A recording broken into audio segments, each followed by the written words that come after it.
Hi, everybody, and welcome back to another episode of the Navs Effect podcast. I am your host, Naveen Ganglani. Thanks for joining on this Sunday morning. I know we're kind of in the middle in between UAP game days. Today is Ateneo versus Salle happening in the UAP. But before we get to those games later live, first I want to discuss the happenings of the games on Saturday, September 14. Of course, we're going to discuss the exciting matchup that took place between the FEU Tamaraws and the NU Bulldogs that went down to the wire, literally, final free throws of the game. And then we're going to look at UP's dominant win against the UE Red Warriors, particularly whether or not a certain point guard playing in his veteran years in the UAAP will be one of the MVP candidates to watch out for this season. So we're gonna have Simon Redoblado, one of our writers for All Star Magazine, joining us on the show to discuss the happenings of the UAAP yesterday, and I'm excited to get to it. Don't go anywhere. We're gonna take a quick break, and then we're gonna have Simon up on the stage.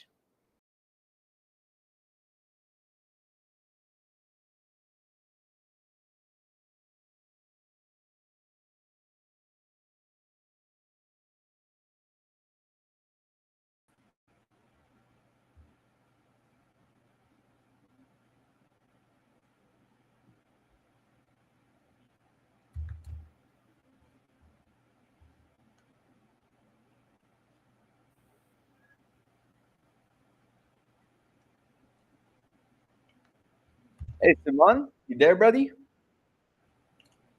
What's up, Navs? What's up, everyone? To all our loyal How are viewers. you? Sunday. Exactly. Sunday morning. Happy Sunday morning, everybody. I hope you guys had a good breakfast. I hope you guys got to spend time with family. I hope you guys had good Saturday evenings. We got more UAP basketball to come over the course of the next few hours. But first, we're going to discuss the happenings of the games on Saturday.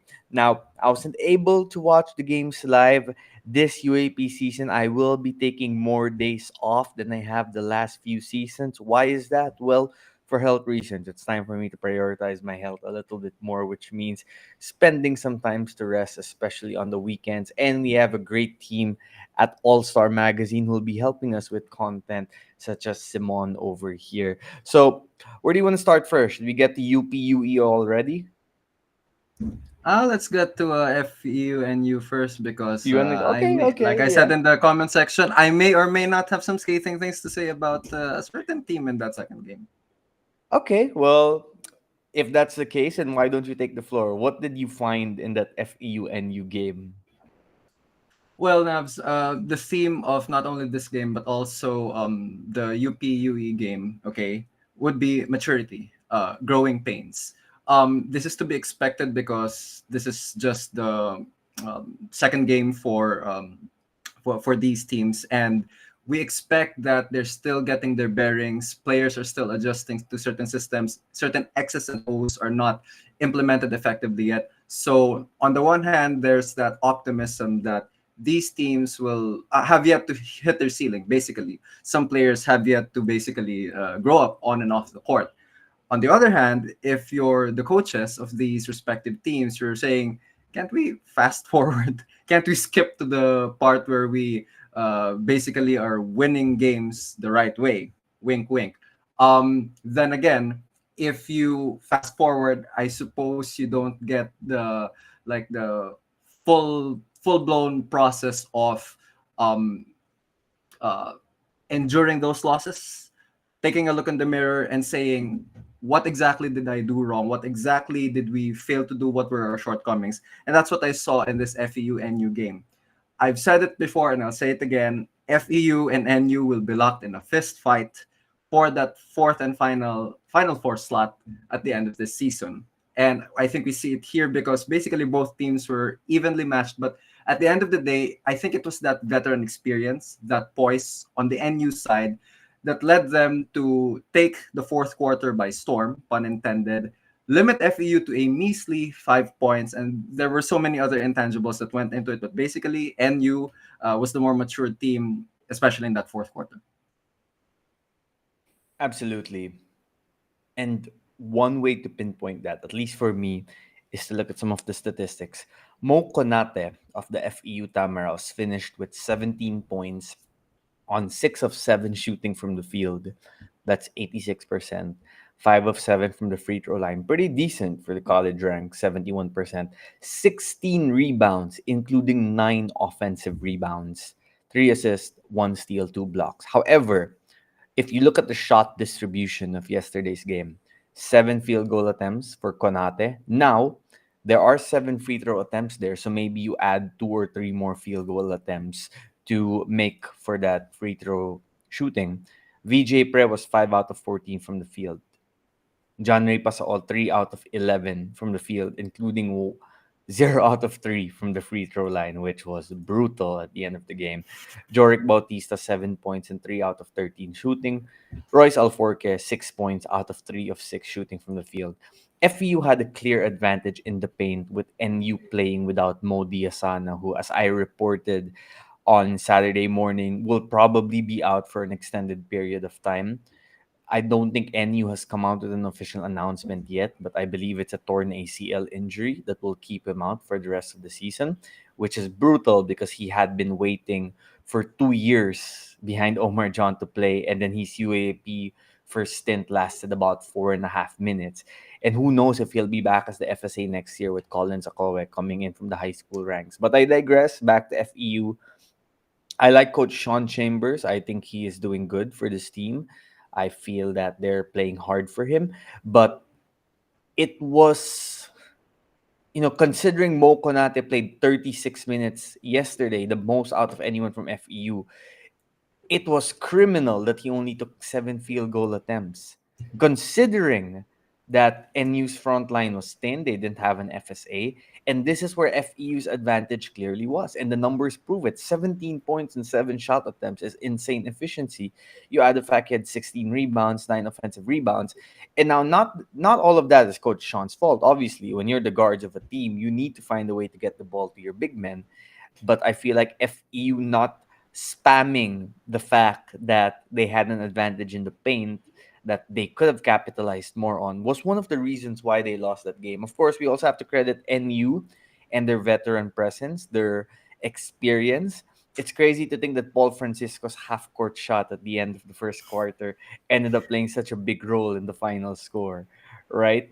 Steve Nash Enriquez had the buzzer beater in the second period as well. And then you look at the game 62-60. Now, it's hard to blame FEU so much because they were up by 12 in the second half. So something was working. But when the game slowed down in the fourth quarter, I was watching the replays of both games this morning. I woke up early to do so. You can see the experience factor come in. You know that NU got the ball to the right people. You know that they were able to create winning plays even if they didn't shoot particularly well from the field, just 33%. And FEU looked like a team that has the potential to be a Final Four squad, but isn't quite there yet. Do you think FEU made a big mistake not finding Konate more towards the end? Yeah, I think Konate has a bit more. He could use a bit more polish in terms of that inside game. Okay, when compared to a Precious Momoe or a Henry Agonane or even Kingsley Ododo, Konate needs to work on his finishes, his footwork. Okay, even his lateral mobility. But I'm looking here now at the stats, and I'm looking this person in the eye, Chola Anunuevo. Okay, uh, less than 4 minutes on the court, scoreless. Okay, granted that he's coming off an injury-laden season 86. He's Okay, always coming off an injury somehow. Anyway, go. oh man, he was gonna be. I was looking at him in the early goings of last season, and I said, this guy is gonna be the number 2 option on the team next to LJ. Okay, what ends up happening is Solo uh, missed a lot of games due to injury. Joric Bautista was a Jerome Lastimosa like rookie last year.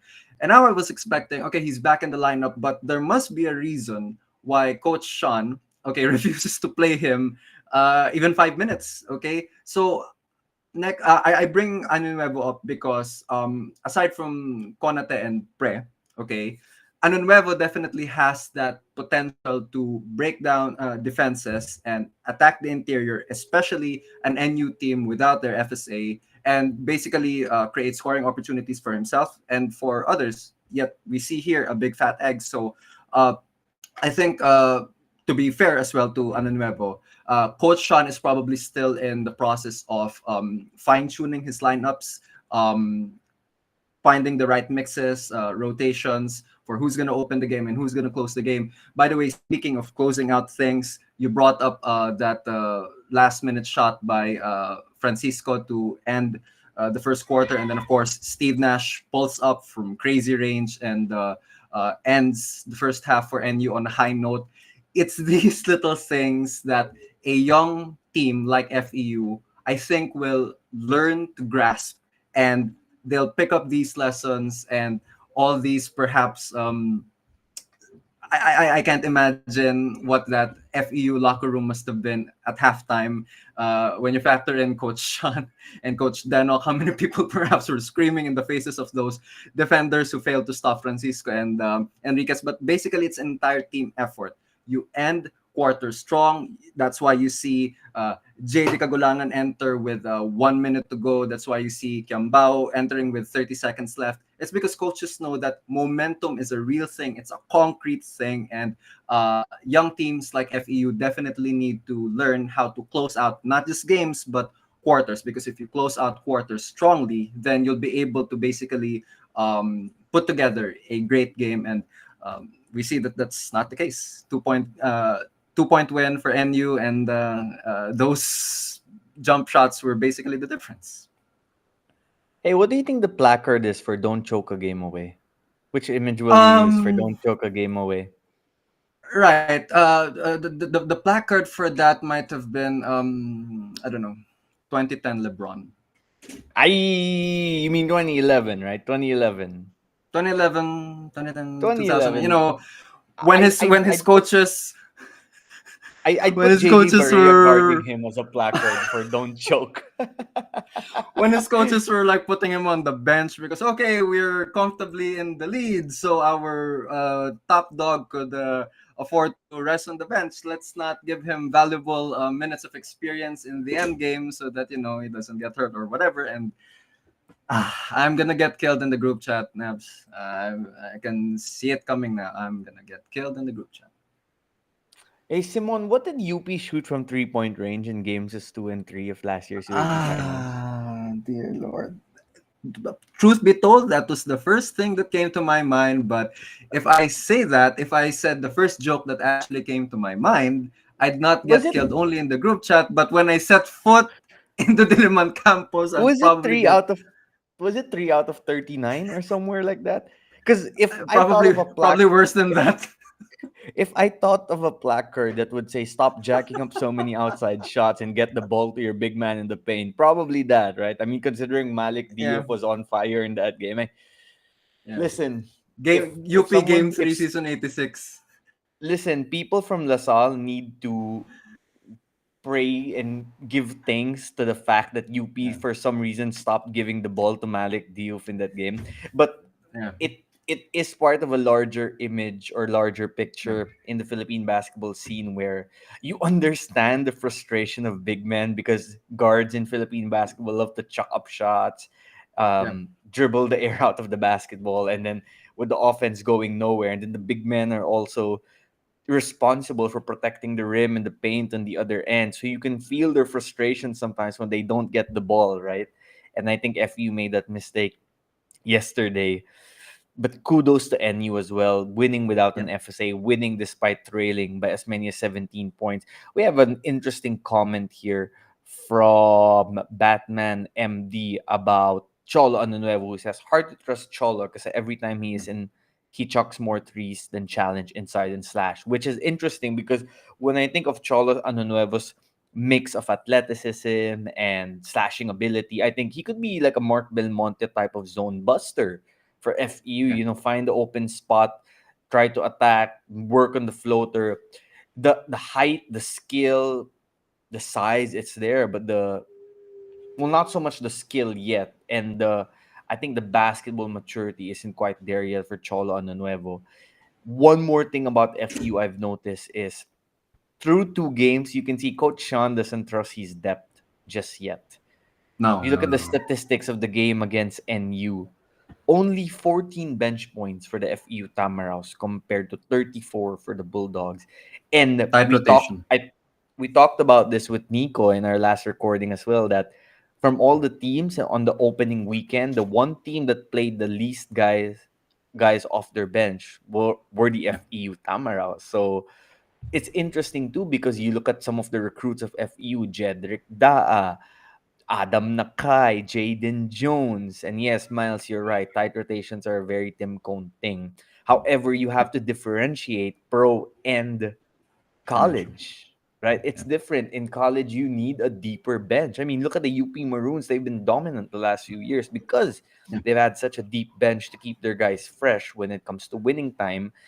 I felt that towards the end of the fourth quarter, to the main guys of FEU, you kind of saw the fatigue settle in a little bit, and that's why the offense stalled. That's why it wasn't so good compared to the Bulldogs. Any idea how many players NU played in yesterday's game, Simon? If you had to take a wild guess, Okay, I don't have to take a wild guess now because I'm looking actually straight at the fourth quarter stats. So FEU played 6 players, okay, in the fourth no, I meant quarter, the and whole game. The NU whole played. game.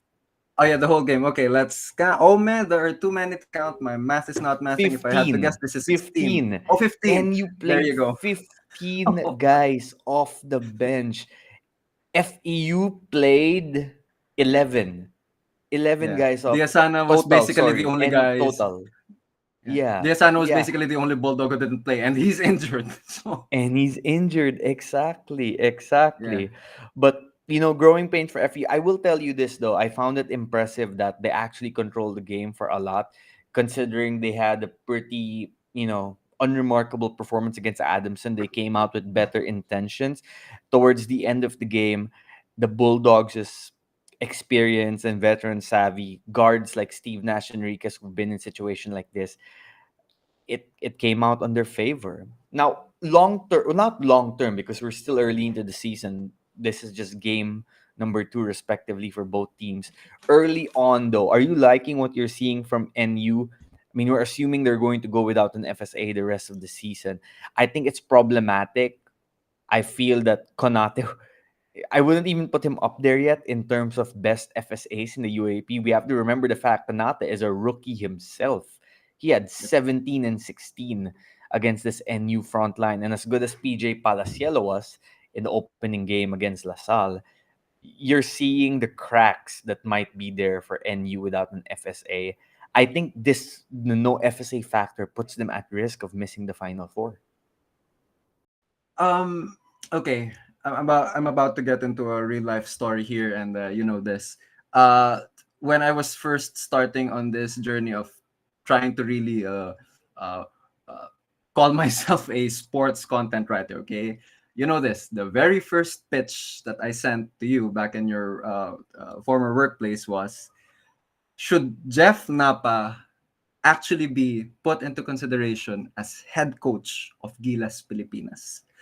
I feel like every time I'm gonna be here on playback, and every time we're gonna get to talk about NU, the first thing I'm going to do is fanboy over Coach Jeff Napa. I have no idea how this man squeezes this much substantial juice out of his team, game in and game out. Last game, they almost, okay, they were a Steve Nash Enriquez foot trip away. I'm not saying it's a foul. They were a Steve Nash Enriquez trip away from either sending the game into overtime or actually winning. Okay, so that was the difference, one possession. Okay, in this game, knowing that Diasana wasn't gonna be there for real, okay, he had many options. He could have tightened this rotation. He could have trusted his vets more. What does he do? He trusts them, and he said that in the post-game interview. Binibigyan ko sila ng pointers kapag timeouts, pero sila pa rin yung hinahayaan kong dumiskarte kasi sila pa rin yung magpapanalo sa atin ng laro. Okay? And then going back to the fourth quarter stats, 6 players played for FEU, and NU fielded 9 guys. Okay, 7 out of those 9 players scored. And when you talk about fatigue factor, okay, you have Joric Bautista. Okay, going scoreless in that pivotal fourth quarter, so not lastimosa-like, all right? On the other hand, NU keeping each other fresh, Padrones with 4 points, Palasiano with 3 points, Lim with 3 points, etc., etc. The list goes on. So there was more uh, cooperation. There was more sharing the ball. There was more. There was more of an effort on the part of NU to keep one another fresh, knowing that their big guy in the middle was not there. So if I had to pinpoint one superstar on this team, would I say Jake Figueroa? Okay, Jake Figueroa is the most talented, is the most all-around guy in this Bulldogs roster. There's no doubt about it. Steve Nash Enriquez might come in as a second close.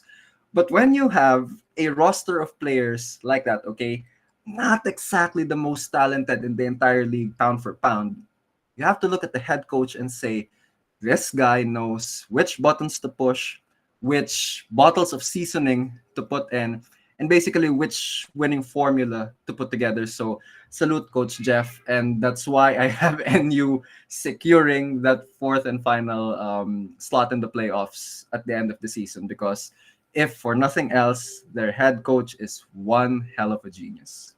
Salute I don't Coach know, Jeff Napa. Simon. I think UE might go on a 12-0 run the rest. Ooh. I'm just joking with you. Oh, because Coach Come Jet on now. Come will on. push some other buttons. Okay, you almost had me there. uh, yeah, Adrian likes that comment. Because here's the thing to me, LaSalle UP is 1-2. We've said this so many times. It goes without saying. I think UST is going to make the final four. That's three. To me, UST is three. Yeah. So that really leaves one spot left for NU, Ateneo, FEU, if they can figure out the experience thing quicker than anticipated. UE Adamson, again, look, I don't want to start no beef with Adamson fans. I think you guys are going to be decent. I'm just not sure What if the beef? final four is there. And what beef? No, What beef? actually, premium rib eye, I would say that kind of beef. Okay. Um, okay. And by the way, before anyone says, "Listen, you're Indian, you don't even eat beef," I actually eat beef. Okay, so you guys keep quiet. Next thing I Mm-hmm. want is, which other team did I miss here? So NU I think is in contention. Ateneo,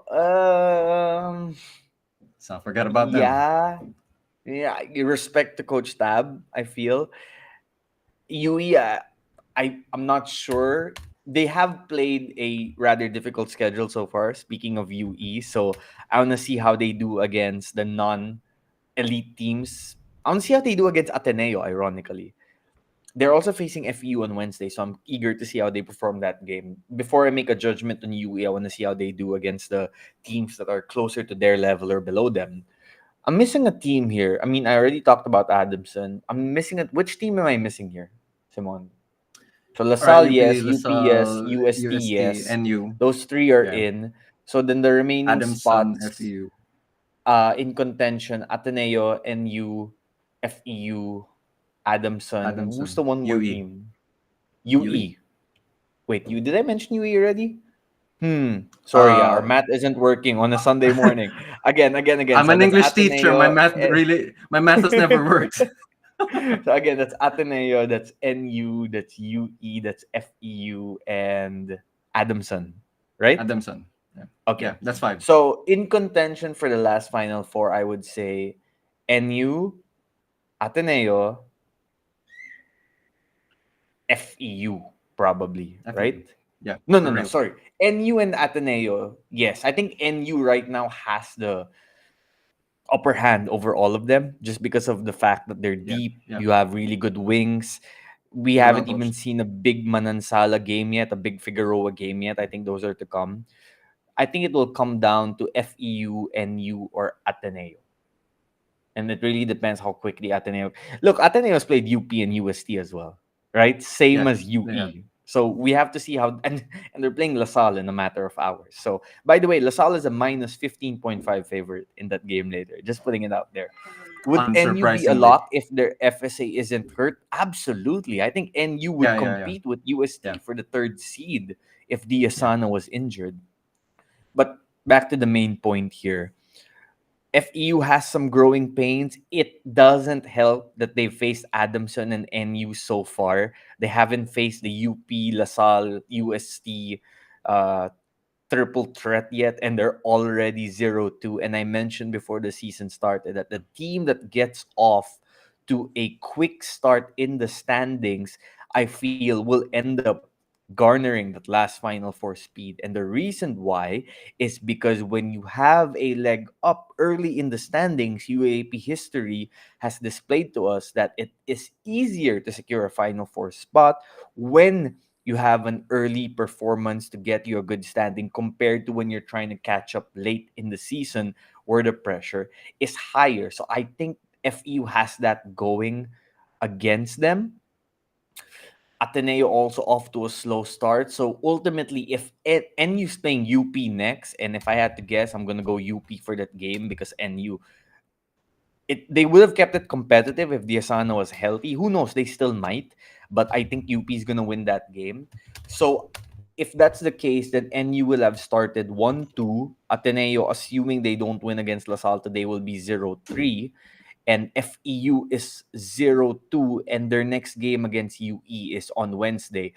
Would it be crazy for me to say that's a must-win game already this early for FEU? Because if they want to make the Final Four, or at least be competitive for the Final Four, you can start 0-3 against Adamson and UE, right? Yeah, if my memory serves me right, they also started the last season. I believe it was either 04 or 05. Okay, someone please correct me in the comment section. So, yes, it's must win in that. If you dig yourself into such a deep hole this early and you're supposed to be talented, Coach Sean is supposed to have really maximized his network and really brought in some promising young talents. 0-3 is not a good position to be in, especially if you're trying to come across as a rebuilt, rejuvenated, rebranded program. But then again, they were with Coach Danok, who was in his first year of coaching the team last year. Then they shift gears, they go to Coach Sean. So suddenly it's yet another year of adjustments. It's back to zero, basically. But the optimism is there. The future remains bright for FEU, and they just really need to figure some things out. Simon, you there? Did I lose you? Oh, yeah, No, you're there. Okay, okay. yeah, we're good. We're Sorry good. about that technical glitch, but we're back. Okay, before we move on to UP and UE and what comes next for those two teams, I want to get through some comments here sent in by our viewers.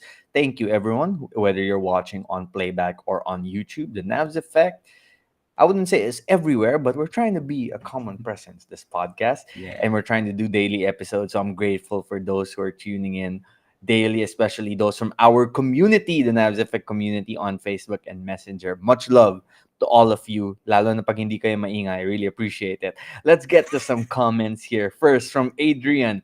If we're talking about people who have to step up for Ateneo, a few names would be Bongo and Espinosa.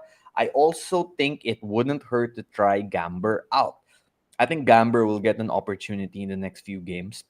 And I think Bongo in particular, not Bongo or Senator, ladies and gentlemen, Andrew Bongo, the Ateneo Blue Eagles, has to be a little more aggressive looking for his shot. Nerdy Frost says, Kigil din FEU kapag Ateneo kalaban. Ateneo did not win any games in the elimination round last season. Miles Devesa says, no one was really expecting FEU to be good in the offseason until they won a bunch of games with Pre and Pasaol breaking out. So it won't be a disappointment if they ultimately tank this season. I don't think they'll tank. I think they'll win maybe No, four no, no, no, no, games, no. if that makes sense, 4 to 5 games. And you can see the difference when you're a rookie in the UAP of when teams don't have a scouting report on you yet, like Phil Oil for those two guys, and when teams do have Yeah. a scouting report for you already, like they do in the UAP now. Enzo, our guy watching this episode while he is fishing, I hope you catch a big one, Enzo. Given how competitive 3-6 is this season, every game is a must win for everyone. Batman MD, definitely a must win. He's talking about FEU's Wednesday game. Preseason, they were hyped so much as a big overhaul over the previous coach. Well, we'll see. I think Wednesday will be an interesting game day. I think NU will give UP a bit of a challenge. Like I said, I have UP winning that game, but I think FEU faces an early must-win situation against UE. And UE is 0-2 themselves with Final Four aspirations. So they're going to be entering that game with a desire Nabs, I for have victory. one crazy stat in mind, and I've been Go keeping on, this go in the on. back of my mind. Okay.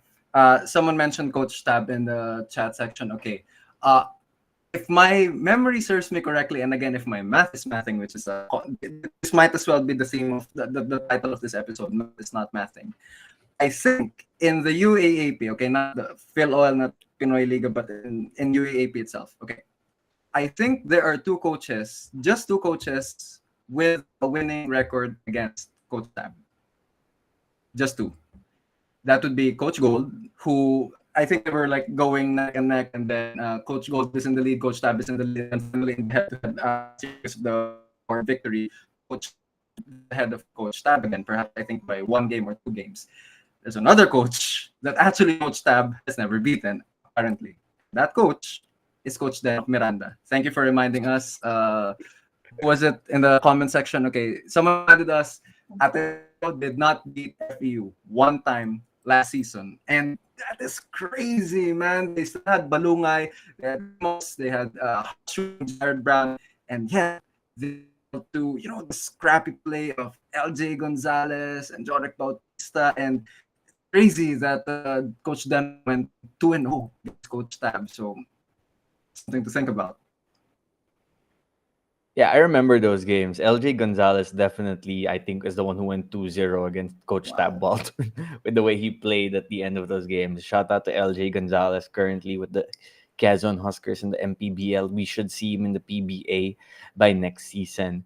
And yes, he did have those great memories against Ateneo last season. Okay, let's go to UP versus UE.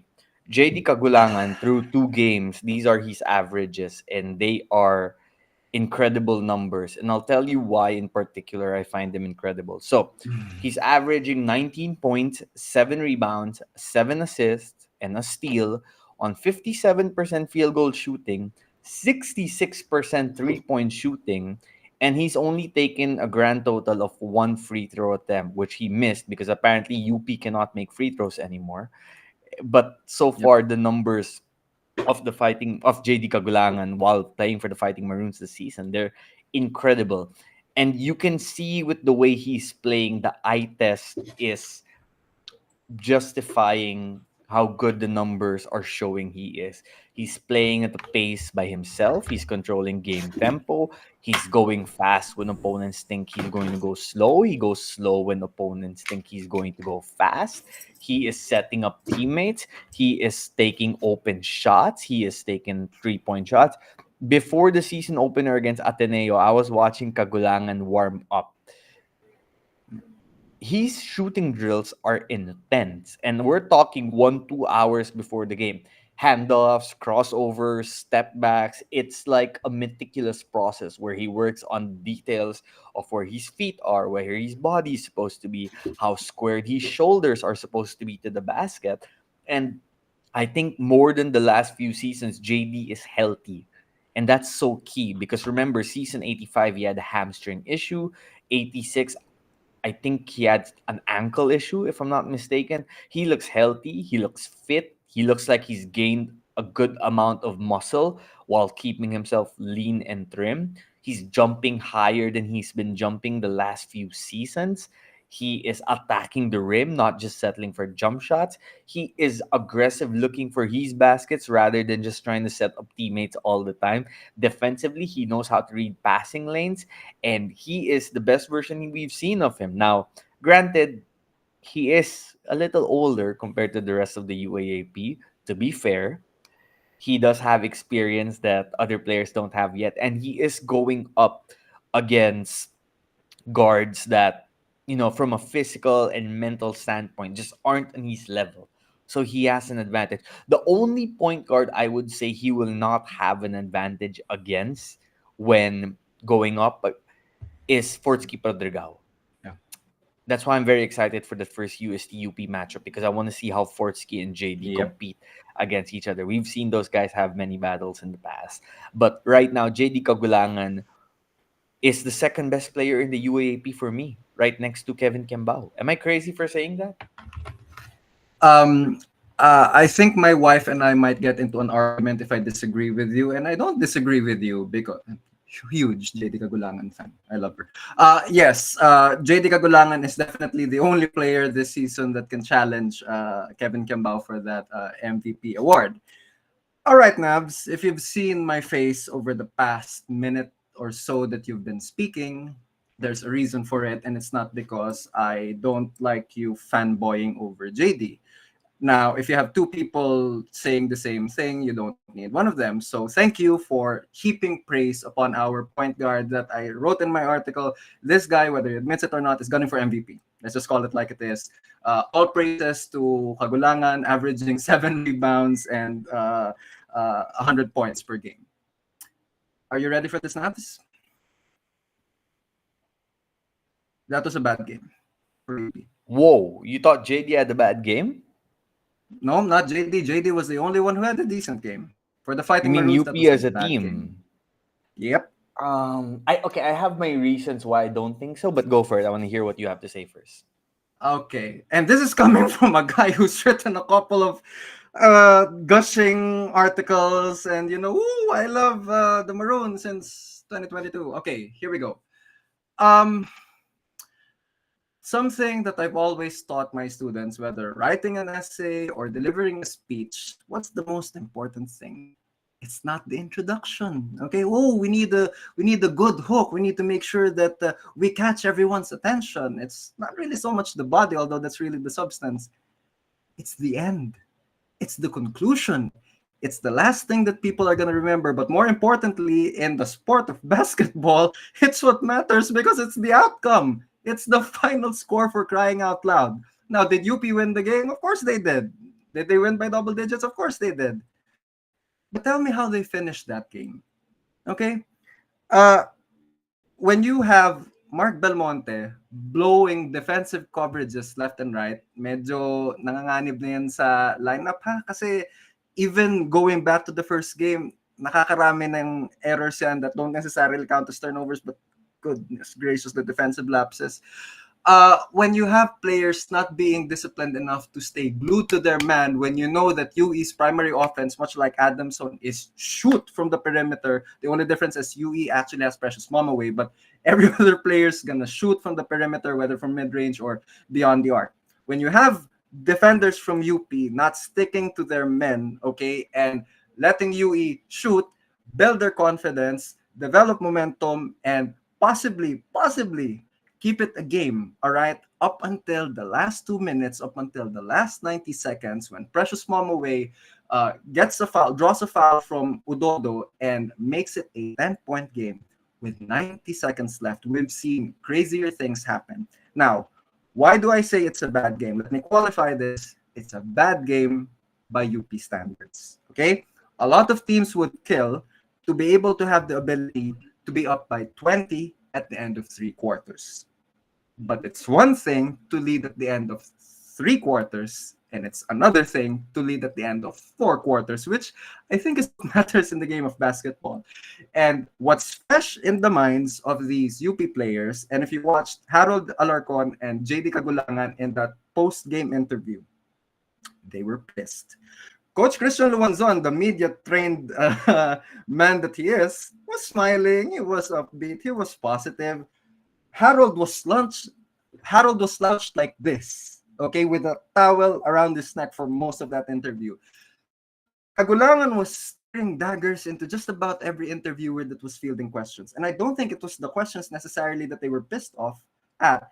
They were pissed off at themselves. They were pissed off because the last time that they were up, heading into midway into the 4th quarter, exactly the game that you were alluding to, they blew that lead and they blew the chance to win a championship. So if I'm the coaching staff of the Fighting Maroons, I'm not celebrating that second win. I'm not celebrating the fact that you won by double digits. What I'm getting on you at would be you blew another big lead and you gave them a chance to possibly steal one. Perhaps an upset that would make headlines all over the Philippine basketball community. While I'm happy that UP is up 2-0, I'm not impressed by that second win. And I'm glad that their next opponent this Wednesday is NU, because playing against fellow Bulldogs, of course, Alarcon, Abadjano, Fortea is still there, of course, Coach Gold. Playing against NU always brings out the best in those boys, because when you play against the system ball of NU, you really have to be you really have to bring your A plus plus game. But I'm glad that NU is their next opponent, because I'm still rooting for them to win. Obviously, that's my team. But boys, if you're gonna continue to blow leads like this, and if you're going to continue to be complacent, I'm telling you right now, your championship aspirations are going out the window. Simon, you sound exactly like how I do if the Miami Heat blew a 30-point lead and it dropped to 10. See? But that's emotions speaking. Yeah. Emotions. Listen, Sure. let me ask you something. How often do you play pickup basketball or 5-on-5 basketball nowadays? Not that often. Not that often. Okay. I'm not going to compare myself to being a UAP player because God knows I'm not good enough to be a UAP or pro player. But I play ball 2 to 3 times a week. And for the most part, these are like full court games, 4 quarters with referees. And trust me when I say that it is not easy to maintain a 20 to 30 point lead for four Yeah. quarters, Yeah. let alone when you're going up against UAP competition. Human nature kicks in whether we like to Yeah. admit it or not. Yep. You will, when you know that the victory is all but guaranteed, you will relax. Instead of running the plays to execution, you might decide to be selfish and take a jump shot to get your stats up. You might look to get your rebounds instead of boxing out fundamentally. You might not be as disciplined on your defensive coverage. It will happen. It will happen. And I get where you're coming from, because when you are aiming to be the best of the best and nothing but the best, and you are a contender rather than a middling team, you're going to look for areas you want to improve on and areas that you think need further honing, which is what you're doing right now for the UP Maroons, and which is what Coach Gold and his staff probably were doing while they were up late, up to 1 or 2 a.m. last night, because people who know the Maroons know those coaches and that staff stay up late watching Yeah. game tape, preparing for upcoming games, preparing for the season. I get where you're coming from, but UP got off to an early lead. They won that game in the first quarter. They really did. That Yeah. game Yeah. was over The by the first cushion. quarter. Exactly. And I think human nature just kicked in. And I think that it was still very impressive. I was really impressed by what they did. Now, look, large scale picture, they've faced Ateneo and UE. With all due respect to Ateneo and UE, those aren't contending teams this season. They're not, right? UP, if you look at their schedule, they get the benefit of facing teams Yeah. that allow them to build an early momentum. Now, the NU game, I agree, will be tough. It would have been tougher if Villasana was The playing. sun. Exactly. I think it gets harder from September 22 onwards. First, they face FEU, which a team they should beat, but a team that will, if they catch fire from outside, could give them a challenge. And they face Adamson, who again UP should beat. And then UP's two last games are against UST on October 2 Wednesday at Araneta, and then DLSU 6:30 October 6 Sunday at MOA. Those are when we can really determine how far UP Yeah. has come this UAP season. There are areas to work on. I think that the paint protection of UP isn't as good as it's been, and that's natural because you don't have Malik Diouf Malik. anymore. And Malik Diouf was one of a kind when it came to protecting the rim. So I think that might be an area that UP could use some improvement. I will tell you this though, I like the way Francis Lopez is playing this season. I like Much the way better. he's playing this season more than last season on both sides of the floor. He's chasing down blocks. He is dunking, changing the momentum of the game. You don't see him settling too much for jump shots and 3-point shots. You see him swinging the ball more. You see him trying to attack the rim and utilizing the teammates he has. And I feel that him and JD have been the best players for UP so far.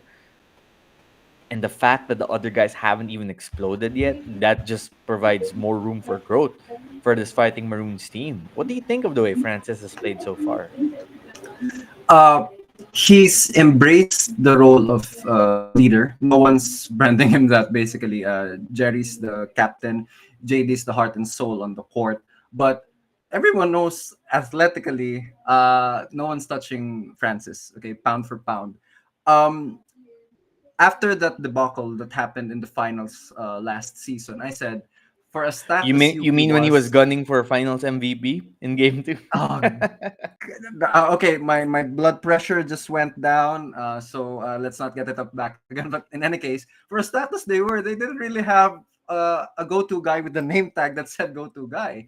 So in that article that I wrote for Rapid last year, I said Francis has to be that guy. Now, when we were watching the preseason, I think we were quote unquote pleasantly surprised because Cagulangan was taking on that role, and uh, we're not even talking fourth quarter. Cagulangan, to his credit, would um, see momentum starting to shift second quarter, third quarter, and he said, I'm not having none of that. Okay, give me the ball. I'm going to draw a foul or I'm going to make a mid-range shot. Okay, mid-range shot, by the way, is not something that he's had in his arsenal over the past few seasons. So, oh my goodness, let's shower more praise on this guy.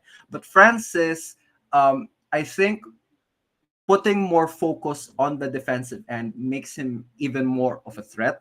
And when he does come up against Kevin Cambao, okay, at the end of the season, I think it's not only a gauge of how far UP can go, it's how far Francis himself can go in terms of being a vital cog to perhaps a championship campaign. Because, yes, going back to that Phil Oil final, okay, Kiambao was taking his usual heart-stopping three-point attempts in the clutch. And we know more often than not, those things go in, even given just a sliver of space.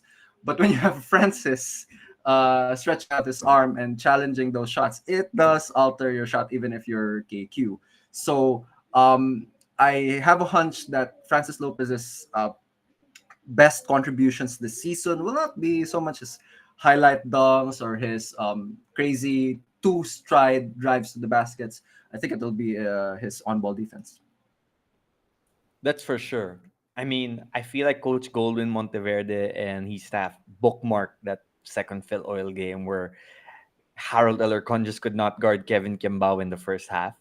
And then they decided, okay, we're going to put Francis Lopez and Aldous Torculas in the second half against KQ. And that length at least made it a little difficult. Torculas didn't play yesterday, did he?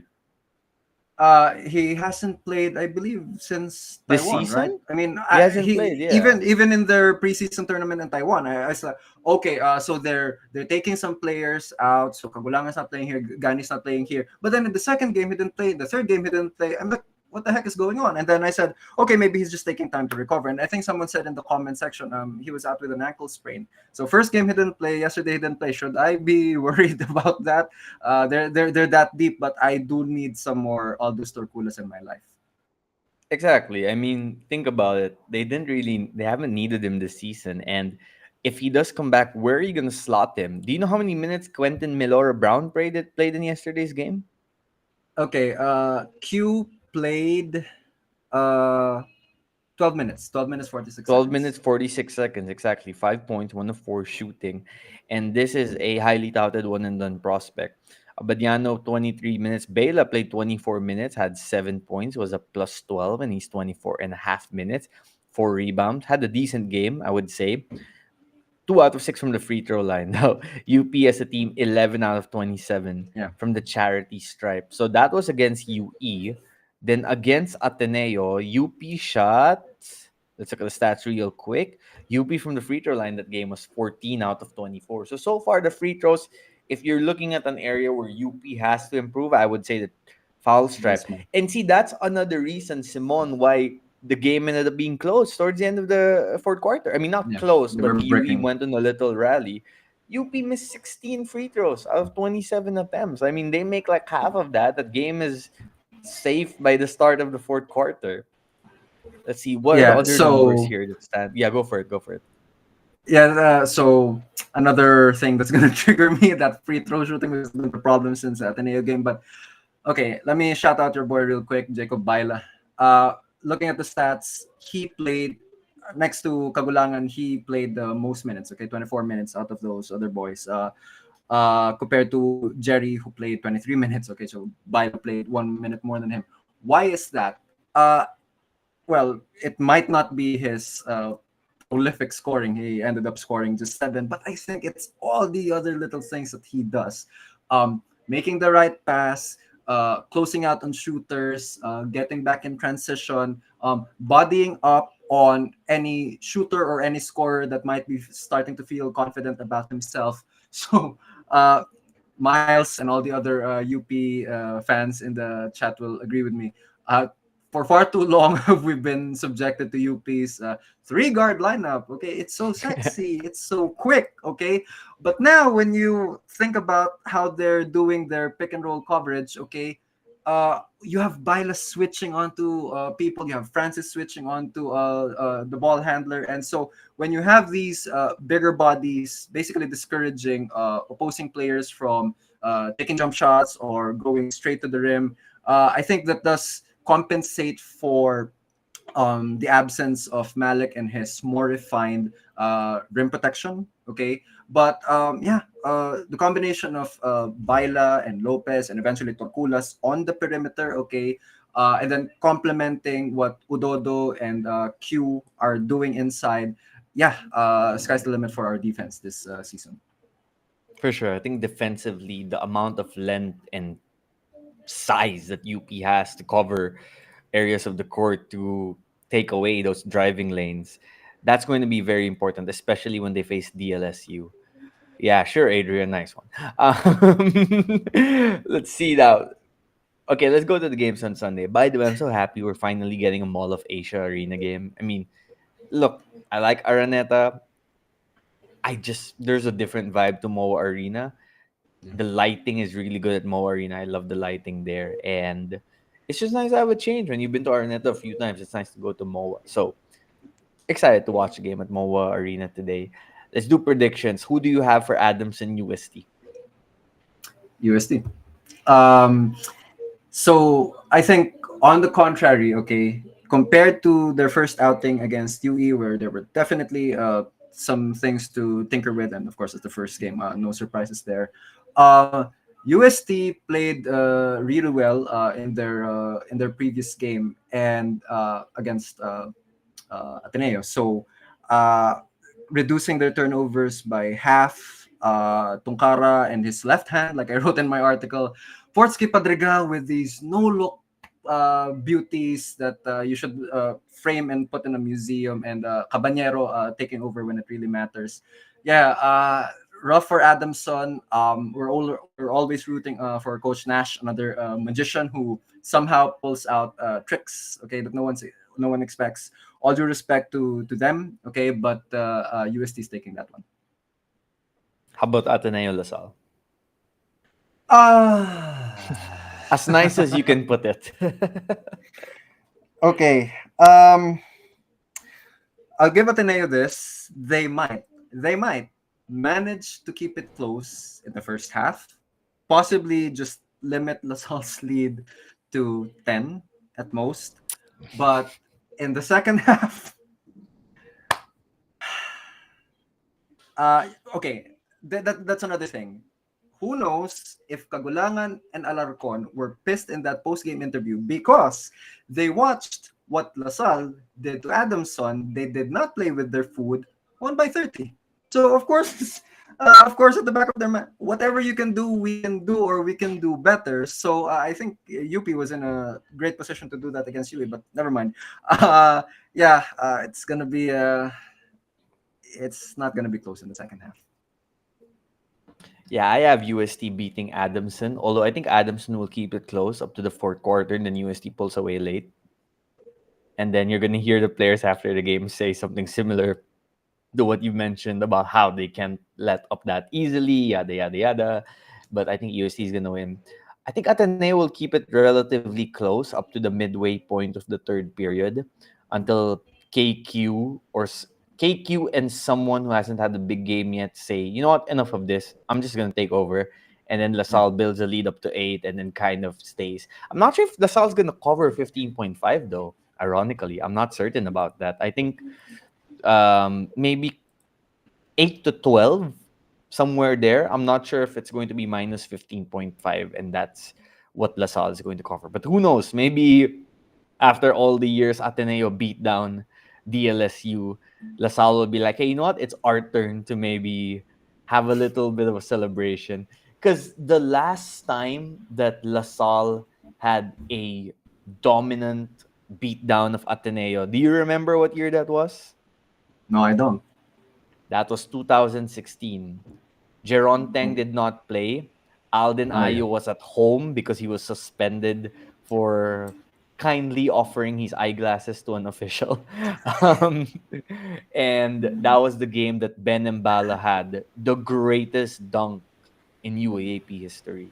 You guys remember that? I'm sure you guys Yeah, remember yeah. that.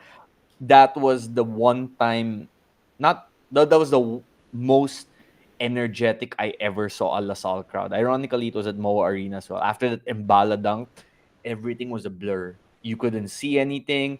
Your ears went silent from all the screaming. The game, what you didn't know what was going on anymore. I'm not saying it's going to be a repeat today because I think Ateneo is going to be more competitive than people are giving them credit for. But this might be the first game in a long while that LaSalle will have a dominant victory over Ateneo. 8 years. It's been 8 years. And I think a lot of people from the LaSalle crowd are going to enter that game today at Moa Arena with that kind of anticipation. That LaSalle crowd today, Simon, they're going to enter that game with the anticipation of exploding and celebrating and talking trash and talking smack. That's years of frustration piled up that they're waiting to unleash. And if this game gets out of hand early, ooh, you're gonna see that LaSalle crowd in the most LaSalle way possible, if you know what I'm talking about. What about the ammunition that Ateneo has when Mason Amos is shown on the big screen behind the LaSalle bench? If y'all thought that UP piling on Jared Bahay, who technically did not play a single minute, a single second in a UP jersey yet in an official UAAP game, I shudder to think what the Ateneo fan base will do to Mason Amos, who was basically supposed to be, their main guy, for lack of a better word, this season. Oh man, the decibel levels there are going to be crazy. Simon, LaSallians protect their own. They really Okay, do. there you go. They really do. It's There you it's so go. funny to me. It's so funny to me how over the years I've noticed when the one thing that can unite the LaSalle crowd or people from LaSalle together is if one of their own is getting attacked. So I'll tell you what will happen if the Ateneo crowd goes crazy on Mason Amos later when they Mhm. show him on the screen. And they definitely will, trust me. They That will. LaSalle crowd is gonna answer back.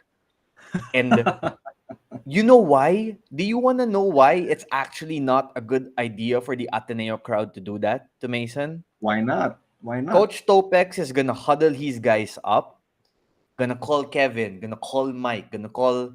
I don't think CJ Oster is gonna play. So Abadam, Makalalag, the vets, and be like, they're gonna call the residency guys, the Team B guys, Jacob Cortez, Baklaan, Pablo, Pablo. and they're gonna be like, guys, tonight we're doing this for Mason. Let's do this for him. I think that's what's gonna happen. And it wouldn't surprise me if after the game we hear post game quotes about Coach Topex and the team saying we wanted to be there for our guy, we wanted to be there for Mason. And if that is extra fuel for Kiambao and company to win this game, and then the LaSalle fans start talking trash, ooh, it might backfire in Ateneo.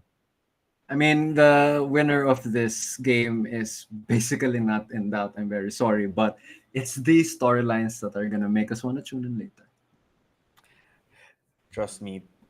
I don't know how today's. I'm more curious about the energy in the crowd in today's game than the actual game. But I do hope Ateneo keeps it close because as fun as blowouts can be sometimes for fans, when us basketball aficionados watch games, we want close competitive games. So I hope it goes down the wire. I really Yep. do. I think Yep. that would be and I'm taking my nephew to his first ever Ateneo Lasal game today. Ooh, I'm taking my wow. wife's brother's son, and I already have a plan to give him a blue shirt or a green shirt to choose from before the game starts on what he's going to wear. Take note, How old? How my old is he? my 9 years old. So Oh, my brother-in-law went to Ateneo. I went to LaSalle. So I'm gonna give his son a Ateneo shirt or a LaSalle why? shirt, and I'm gonna Why? make him Why? choose. Why do you have to make a kid go through such a predicament?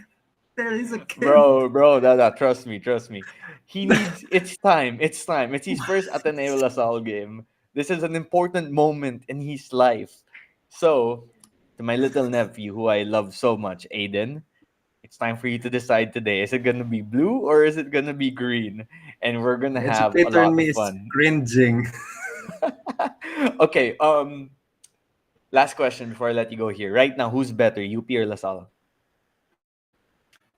Why do you have to put me on the spot like that? Can we qualify? Okay. Jesus Christ. Okay, let's dance around this because we like dancing. UP has the best point guard. LaSalle is the best all-around player. Front court, front court, front court. UP has a better front court by an inch. Better depth. Although I really like Raven Gonzalez and how he shoots and how he makes plays and how he defends inside. Distribution of wing players and shooting proficiency. We also have Dungo and Makalalag shot the lights out. I'd have to give that edge to LaSalle. So this is most definitely an abstain. Wow, good save. Good save. You're not getting away that easily next time. Just saying. But Simon, thank you so much for joining me on this Sunday morning. I really appreciate it. Great discussing UAP basketball and basketball general with you all the time. And I'm sure you'll be back. And you're writing a special feature in Marcio Lassiter for All Star Magazine that should be out Yeah. early next week. So I'm excited to read that. I'm excited for people to see that. And you guys make sure to read Simon's feature on the UST Growling Tigers that came out yesterday on All Star Magazine. I'm posting the link on Playback and on YouTube. So if you guys are looking for an interesting read before the UST Adamson game, well, here's the article you're looking for. Simon, thank you so much. Much appreciated. And thanks to everyone who tuned in. See you guys in the next episode. I'm not sure if we're doing a podcast recording on Monday, September 16, but I plan to have Ateneo Sean Tuano on Tuesday's episode, September 17. So that should be very interesting. I want to get his thoughts about how Ateneo's season is progressing so far. So I hope to see many of you in the community for that episode as well. Till then, stay safe, everybody. Ateneo La Salde. It's like Christmas morning. Deuces, I'm out.